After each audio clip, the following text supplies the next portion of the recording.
আজকে বানিয়েছিলাম চিকেন মোমো আর সাথে ঝাল ঝাল চাটনি। এটা আমি বাড়িতেই বানিয়েছিলাম, কিন্তু স্বাদ হয়েছিল একদম দোকানের মতোই। প্রথমত আমি ভাবতেই পারিনি যে এতটা টেস্টি হবে। তো চিকেন মোমো বানানোর জন্য আমি এখানে 250 গ্রাম বোনলেস চিকেনকে একদম কিমা বানিয়ে নিয়েছি।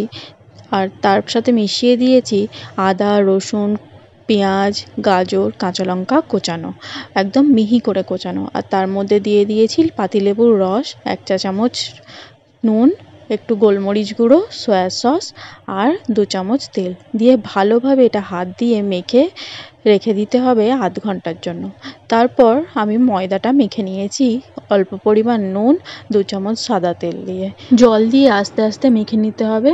আর ময়দা মাখাটা একদম নরমও হবে না, আবার খুব শক্তও হবে না। তারপর এটাকে আধ ঘন্টার জন্য ঢাকা চাপা দিয়ে রেখে দিতে হবে। আর এদিকে আমি চাটনি বানানোর জন্য একটা শুকনো কড়াইতে 2টো শুকনো লঙ্কা, টমেটো আর 6-7 কোয়া রসুনকে ভালোভাবে সেঁকে নেব। তারপর সেটাকে একটা ব্লেন্ডারে দিয়ে অল্প পরিমাণ জল দিয়ে একটা সুন্দর পেস্ট বানিয়ে নেব। তারপর ওই কড়াইয়ের মধ্যেই 2 চামচ সাদা তেল দিয়েছি আর কোচানো একটু রসুন দিয়েছি। দিয়ে রসুনটা ভাজা ভাজা হয়ে গেলে ওই পেস্টটা দিয়ে দেবো। আর তার মধ্যে দিয়েছি স্বাদ মতো নুন, একটু কাশ্মীরি লঙ্কার গুঁড়ো আর ওপর দিয়ে দিয়েছি একটু লেবুর রস। আপনারা চাইলে ভিনিগারও দিতে পারেন। তারপর তার মধ্যে একটু কালারটা ভালো আসার জন্য দিয়েছি সয়া সস। তারপর ভালোভাবে মিশিয়ে নিয়ে একটু মাখা মাখা হয়ে গেলে নামিয়ে রেখে দেবো। আর এদিকে আমি মোমো বানানোর জন্য ময়দাগুলোকে লুচির মতো বেলে নিয়েছি পাতলা করে। আর তার মধ্যে একটা চামচের সাহায্যে ওই পুরটা ঠেসে ঠেসে দিয়েছি। আর তারপর হাতের সাহায্যে নিজের পছন্দ মতো মোমোর শেপ দিয়ে নিতে হবে। আমি এখানে যে শেপটা দিয়েছি সেটা আমার কাছে যেন সব থেকে ইজি মনে হয়েছে, তাই জন্যই আমি এটা দিয়েছি। তারপর এরকমভাবে সবগুলোর মধ্যেই পুর ঠেসে ঠেসে দিয়ে আমি মোমোর শেপ বানিয়ে নিয়েছি।